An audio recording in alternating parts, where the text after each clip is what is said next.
హే సూర్యవంశ తేజమున్న సుందరాంగుడు పున్నమి చంద్రుడు మహారాజైనా మామూలోడు మనలాంటోడు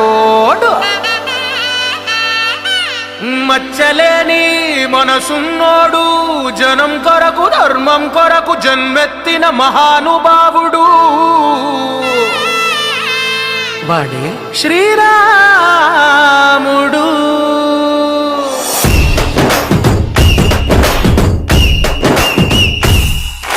రాములోడు వచ్చినాడు రా దంగ సదీయ శివధనస్సు ఎత్తినాడు రా